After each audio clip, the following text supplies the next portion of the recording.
Hey guys, in today's video I'm going to be going over some tips and advice for those of you out there who are perhaps new to working with models or maybe want to get into shooting portraits. And I'm also going to include advice from experienced models so you don't just get my perspective on things from the point of view of a photographer who's worked with many models and model agencies, but also from seasoned models who are used to being on the other side of the camera. My name is Ksenia. I've modelled for about nearly 13 years now, and I've also started venturing to the other side of the camera. We'll talk about before the shoot, during the shoot, as well as talk about a couple of big things to avoid, some do not do's in each of these sections as well. So let's get straight into it. Whether a photo shoot is successful or not can come down to proper planning, and in my opinion, before ever reaching out to anybody, you need a well thought out idea for the shoot first. So the inspiration for that initial idea can come from anywhere. It could be Instagram, where you've seen some shots that you kind of want to give a go yourself and take your own spin on. Or for me, it generally comes from a location idea and then I build from there. So have a think about the kind of images you want to achieve and how the location plays its part in those images. So if you want to get like a high fashion look that may be in a magazine, then maybe you might want to shoot in a studio. Or maybe, for example, you want to shoot in a city centre location for more of an urban photo shoot style and get more of an edgy look. Early on for me, I would try and choose outdoor locations that were pretty versatile in the amount of looks that they could give you at that single location, so you can get the most out of the shoot for your portfolio. So here in the UK, I would choose places like botanical gardens or stately homes that offer gardens to shoot in and maybe say a greenhouse or something like that, so you can really change it up in that one shoot. But parks and places like that usually also offer a pretty low cost and versatile place to shoot. Okay, now that you have your location, another hugely important part of planning a photo shoot and getting a model to be interested in shooting with you is a great mood board. A cohesive mood board with a clear vision of the shots and styling you want to achieve at that photo shoot is so important to, first of all, catch the interest of a model, because a unique and well communicated idea is much more likely to be considered by an experienced model, especially if you are looking to collaborate. I do get mood boards quite often, but that's because I demand them. I ask for them. I'm like, there's so many things. How do you want to do my makeup? Do you want my hair this way? Do you want it differently? Do you want a wig or anything? But the service I always use to create my mood boards and the sponsor of today's video is Milanote. Milanote is a powerful tool for creators for all their creative projects and offers easy to use tools to organize your ideas and projects into visual boards. And as a photographer, has been the tool I have used for years now to create my mood boards. And not only that, but I've used Milanote to create my call sheets and storyboarding when I'm making, say, a short film or even one of my YouTube videos. I've been using Milanote for years, and I actually used it to create my first ever mood board when working with my first ever professional model, and I've loved using the software ever since. It's not just ideal for photographers to sketch out ideas, create visual boards, or collaborate with others in real time, but it's also really well suited to filmmakers as well, offering great storyboarding tools and hundreds of built-in templates for all kinds of creative projects. Or perhaps you just need somewhere to brainstorm ideas, take down notes, or journal. Milanote offers a visually inspiring yet easy to use platform for you to bring your ideas to life. I highly recommend you start your next creative project in Milanote. It is completely free with no time limits. So check the link in the description to sign up today. But hopping into my mood board, here's an example of something that I will send out to a model.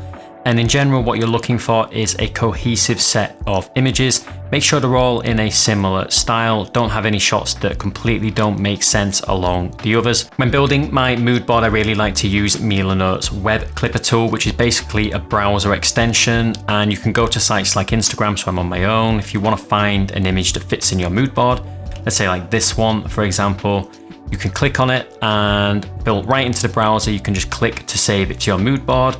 So you see here, it's now popped up and it's going to let me save it directly to the mood board, and it's now there ready to go.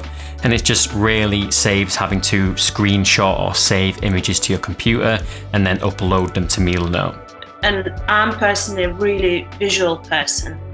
So for me, it's important in a mood board to have pictures, and not just pictures of the outfits you're going to wear, but also what you're trying to achieve. So maybe a reference photo, or kind of photo that resembles what you're trying to get to. When choosing your images, try to choose things with similar colors, similar outfit ideas, and even think of styling in general, like hairstyling. Like the majority of the shots I've got here, the model has the hair down. But for key details you want to get across, you can add text to your mood board, write a Mila note to convey these ideas. I can just drag a note over and type natural light portrait shoot with floral backdrops, and anything else that you want to convey through text. I also like to include key colors in my mood board that will influence a little bit of the outfit choice for the model.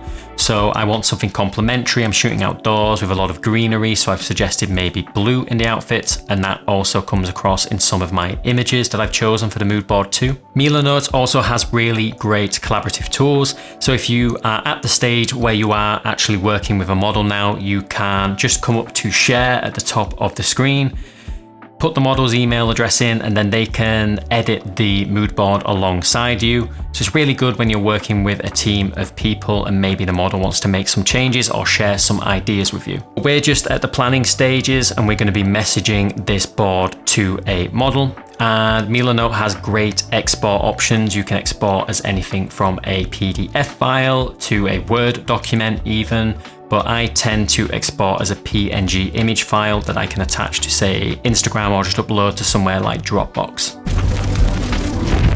Okay, next step, you of course need to now find models to potentially work with. There's a few ways of doing this, and one of which is you could check out other local photographers in your area, see who they are working with, and check out the models tagged in their images. You can also use the Instagram search filter, typing in something like #Manchester model, but of course replace Manchester with your location to find local models too. Also, at this stage, you need to decide whether you are looking to collaborate with a model for free in exchange for photographs, or if you are looking to pay a model for their time.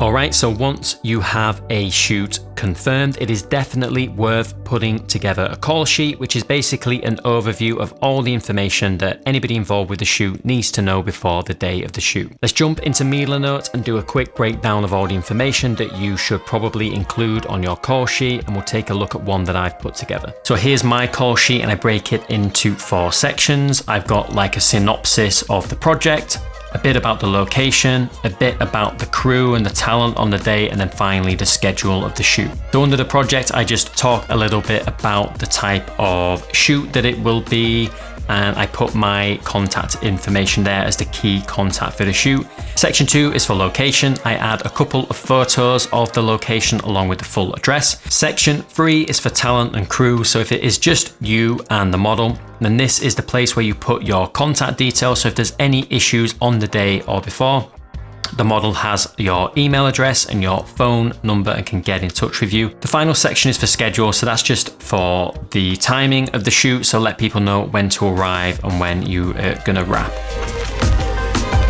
All right, let's discuss some do not do's at the planning stage of your shoot. And don't number 1 is sending a bad, lazy first message. You know, something along the lines of, hey, do you want to shoot? Because you're probably going to get yourself ignored. Sometimes people send a message, hey, you want to shoot? Yeah, that's literally exactly what I've said in the video. I've said, don't send that message because you'll just get rejected probably.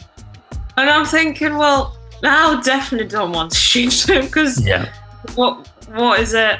What does that mean? I don't know. It's like almost like really can't be bothered. To me, a good first message should include all the necessary information for a model to decide either way whether they want to work with you on this project. As much information as possible into first message, then you'll be able to get, to book in a shoot quicker, and then you'll get a concise response. Otherwise, you'll be just, oh, is it here? Is it there? What are we doing? Or what? Who is it with? Yeah. Number 2 is don't boundary push. So don't, for example, ask a model to shoot nude who has made it clear in their levels that they only shoot up to fashion. The final don't is don't ask models to work for free who have clearly said in their bio that they don't do free collaborative work. It's just going to be a waste of your time and theirs because they're probably just going to say no.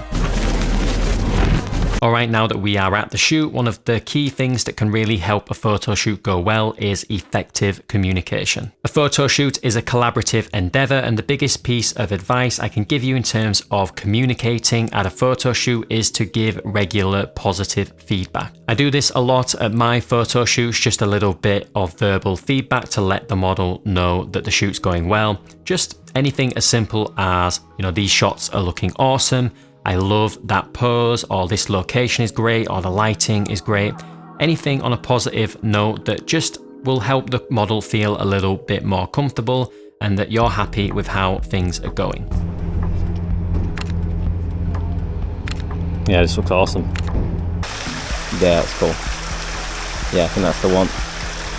Also, show the person you're shooting the back of the camera, especially if you get like a banger of a photo. That's just great motivation for everybody.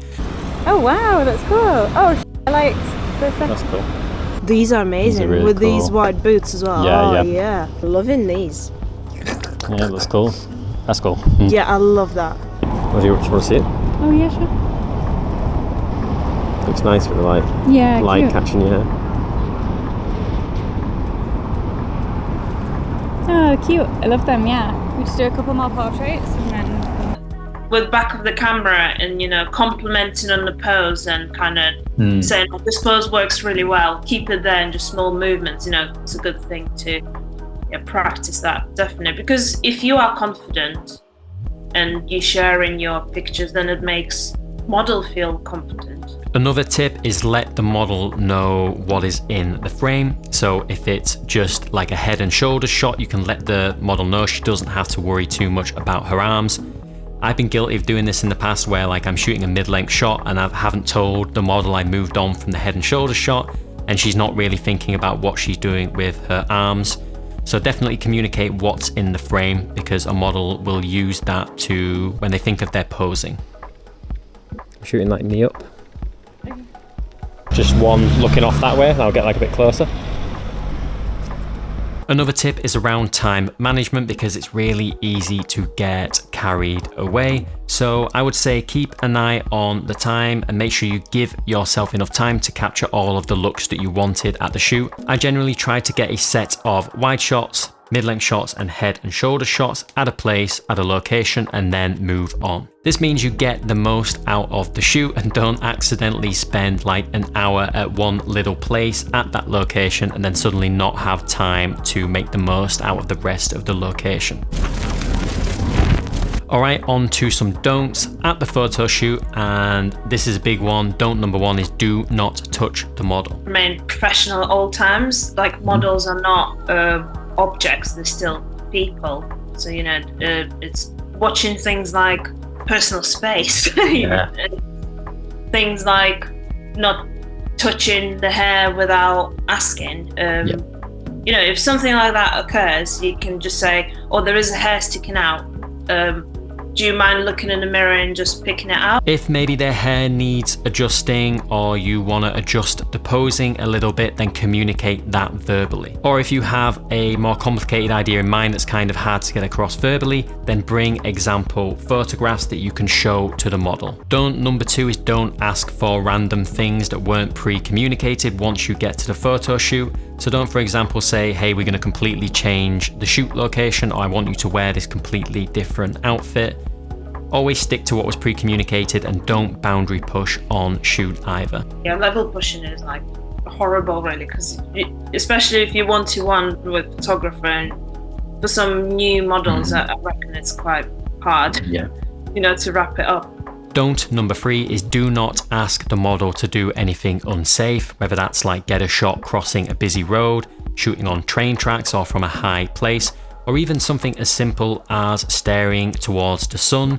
for too long when it's uncomfortable just because you want to get the certain type of light on a photo. Be conscious you are working with a person and put their safety and comfort at the top of your list of priorities. Okay, so that's it. A huge thanks to Xenia for all of their help and advice, and of course a big thanks to Milano for sponsoring this video. Working with others to capture amazing photos is just easily my favorite part of being a photographer. It's so rewarding, and I really hope that you took something away from this video. And if you haven't done it yet, it may have given you that little bit of confidence you need to get out there and work with people and shoot some portrait. Let me know down in the comments if you've got any advice you think I've missed, or maybe you've got your own photo shoot do not do's. Let me know them down below too. But anyway, that's it. Thanks as always for watching, and I'll see you all in the next one.